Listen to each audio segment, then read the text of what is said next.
Greetings.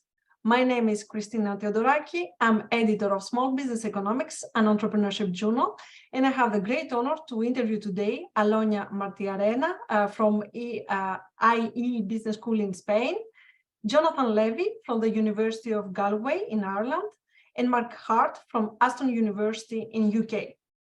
Welcome, Alona. Welcome, Jonathan. Welcome, Mark. It's a great honor to be here and join us for this interview series today. Thanks. It's great to be here.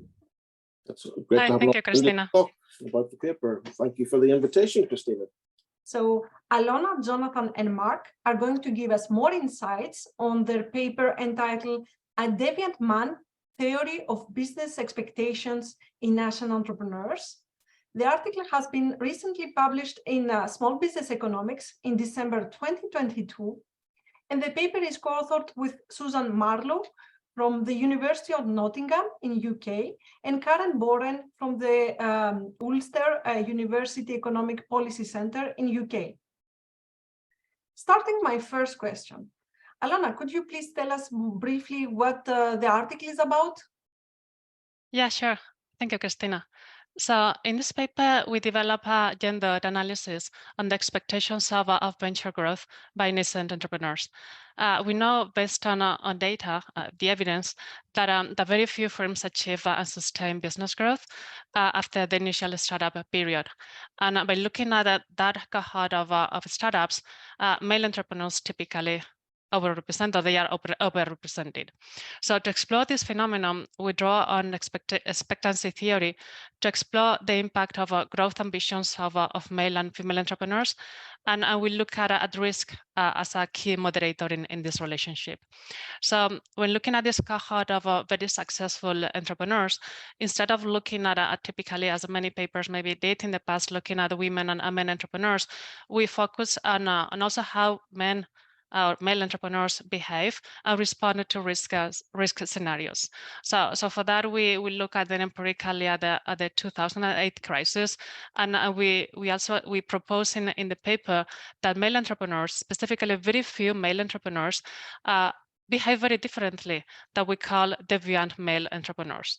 So in this paper, we propose this new theory about male entrepreneurs that we call deviant male, not in a pejorative sense, but because they behave very far compared to the mean of entrepreneurs. And we argue that those male entrepreneurs actually are many times the ones that drive the growth ambitions among entrepreneurs. Thank you. Can you tell us why this article is important and what we learned from this article that we didn't know before? Okay, well, I suppose the first thing to understand, Christina, is this is not your usual gender entrepreneurship paper. So I see you're sitting there in Captain Kirk's chair at the on the Starship Enterprises at the helm, so his right-hand man was Spock, and Spock might have said to Jim, this is a gender entrepreneurship paper, Jim, but not as we know it. Really, we're interested in looking at differences within male entrepreneurship, not comparing female entrepreneurship to male entrepreneurship. So that's the first thing. It's opening up male entrepreneurship and realizing that there's some very interesting differences between different types of male entrepreneurs. So the variance and the skewness is different within male entrepreneurs to what we see in female entrepreneurs. And basically, the growth expectations of most male entrepreneurs is similar to the growth expectations of female entrepreneurs. This is another difference, actually, is that we're using female entrepreneurship as the base case instead of normally where females are seen as the other and males are the base case. But if you compare males to females instead of the other way around, and you look within the distribution of in this case, expected outcomes. But we can also see in terms of actual outcomes, there's a greater variance in the distribution of expected outcomes among males and a greater skewness. So there's a few males at the top end of the distribution that have very high growth expectations per unit of kind of input, in this case, financial resources. So they don't think they need as much financial resources per unit of output as either most men or females in general. And they seem less receptive to changes in the environment, so reductions in resources, and we take advantage of the big recession around 2008 to show this. So I guess that's what's important, is realizing that we're missing a lot if we just compare females to males, which is usually what we do in gender entrepreneurship, or even just males to females. We need to tease out the nature of the distribution. Thank you very much. And this is actually a great idea. And can you please provide us more insights on how did this idea came from? I'm going to take this one. And actually, I need to go back already some years to, I think it was 2010 that we went to a conference, at the Diana conference, which is a great place actually for anyone that wants to get inspired about female entrepreneurship. And I remember that there were probably 2 or 3 elements in that conference that probably pushed us to think about this idea. One of them related, as Jonathan said, thinking about the heterogeneity among women entrepreneurs, right? This was very clear in that conference. And then we kept one day when also maybe that was probably, and that was true, right, among also male entrepreneurs. So that was one of the elements that pushed us to think on this line of trying to understand very well which were the differences, and also differences in that top end of the distribution, right? I think that the 3 of us been pretty quantitative, right? Many times we felt that when we were dealing with data, many times we saw ourselves cutting or treating those outliers as if they were kind of mistakes, if you allow me to use the word, instead of actually trying to understand those outliers by themselves, right? And this is a bit what we are doing here in this paper by looking at that top end of the distribution, because as we know, right, those are actually the ones that may have reasonable expectations, and why not then also reasonable or very, very high growth as an outcome. So that was probably the second element, and the third one, as Jonathan was saying, also the third element that kept us thinking was that idea of why we were always comparing women versus male entrepreneurs, and assuming that male entrepreneurs were also always the norm, right? So in this paper, as Jonathan was saying, we are looking at the average, whether that average is male or female, not really looking at that, but looking at then that specific group of that have very high expectations, typically at the right end of the distribution. Excellent. We saw the past of where this idea came from. Let's turn to the future. Where do you think that this research will be going in the future? What is the next working ideas you have in mind, or what is your suggestions for future research on this topic? Yeah, shall I take that? Well, there's 2 things that I think that we can work on, and we're working on already. One is in the area of entrepreneurial ecosystems. So the environment within which these deviant males in the statistical sense can flourish, as well as people who don't have those characteristics. And so if you think of these deviant male entrepreneurs, what are the sort of elements that they need in order to flourish, and how do we organize the entrepreneurial ecosystem so that they don't ruin the world. So in addition to very clear rules and reasonable regulations, which don't stifle their creativity, but prevent them from wrecking the place, we also need capital markets that can cope with that kind of high variance of outcomes. And big shifts in firm size, which brings me to the other kind of thrust, I think, which is beyond entrepreneurial ecosystems and startups to scaling. So the whole nature of business scaling, it's very difficult to do. We really don't know enough about it. And that's why I've, with a colleague of mine, have set up the Center for Entrepreneurial Growth and Scaling with Professor Esther Tipman here in the University of Galway. And of course, Mark has been running the Center for Growth in Aston for many years.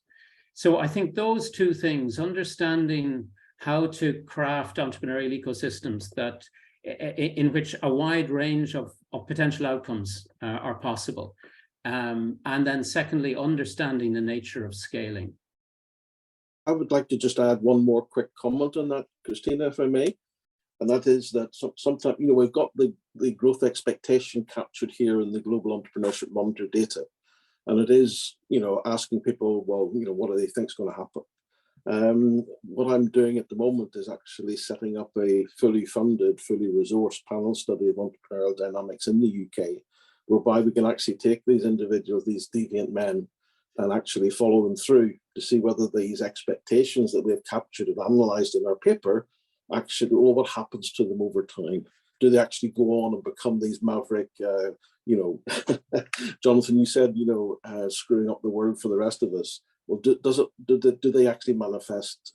We know from our politicians they usually end up running the government, but I think in terms of our entrepreneurial stock, it would be interesting to see where they go. So hopefully, when that project gets up and running later this year, we'll be able to identify some of these individuals and begin to, bring them on board and work alongside them. So that's just one quick comment.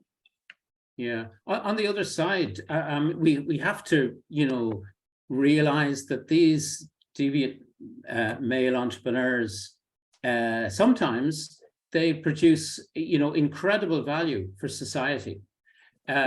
If you just think of the breakthroughs that Elon Musk has made in multiple industries, and doing things that the incumbents said were impossible. So, we could have called the paper, we need to talk about Elon, but we didn't. Maybe we should have.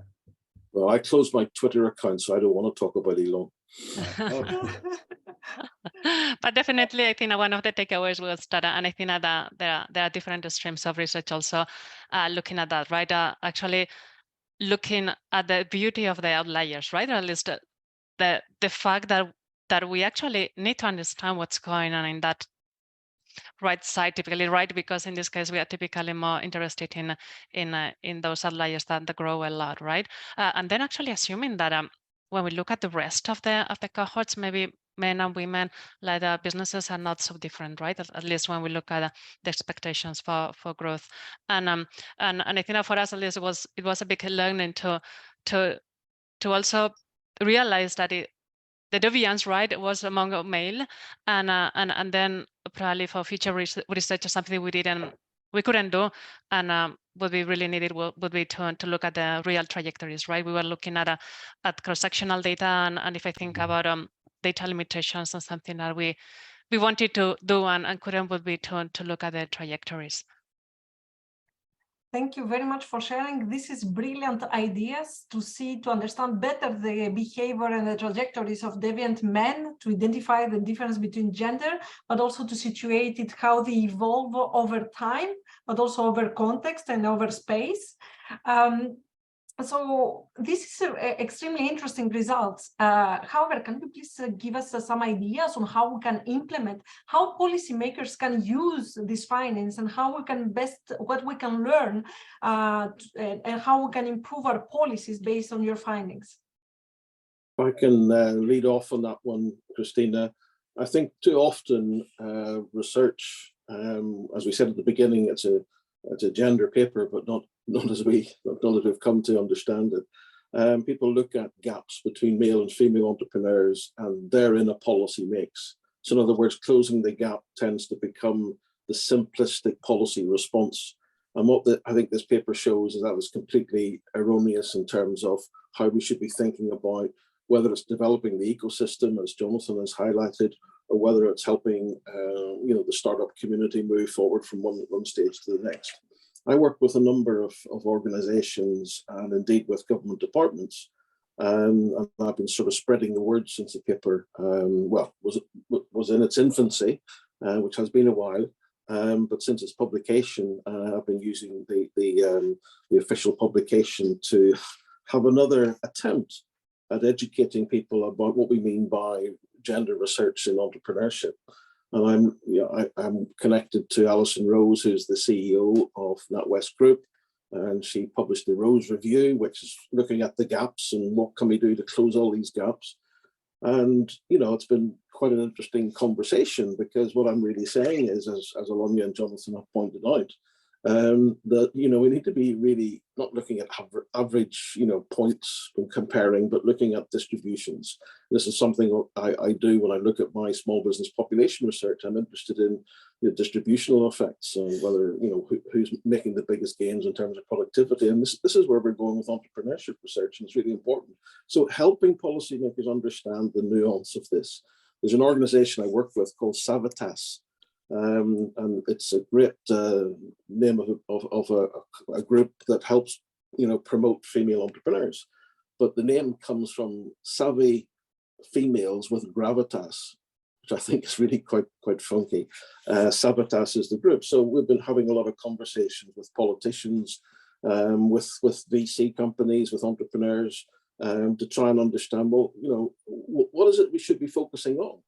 And I think that, one of the big problems we've got, and the results again this week show, that very little VC ends up in the hands of female-led startups, or indeed females wanting to scale their businesses. And why is that? Well, they're probably, if we look at the profile of our deviant men, the VC companies are probably dominated by these deviant men lookalikes, who then like to fund the deviant men we see at the top of our distributions. I mean, 1.9% of all VC in 2022 went to female-led startups.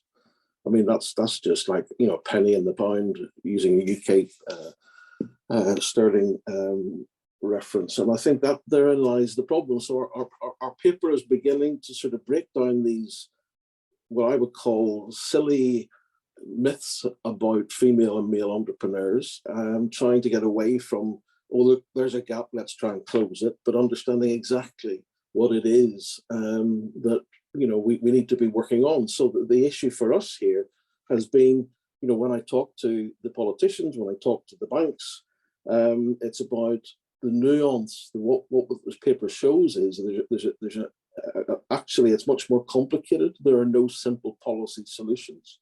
However, I think Jonathan's point about the ecosystem is absolutely correct here. We need to take this very theoretical econometric paper into an understanding of those people who are creating these ecosystems and how they should behave. And that's a huge amount of work, because we're actually trying to undo people's simplistic thinking about gender and entrepreneurship that have been in existence for decades. Thank you very much. On behalf of Small Business Economics, I would like to thank again for your contributions.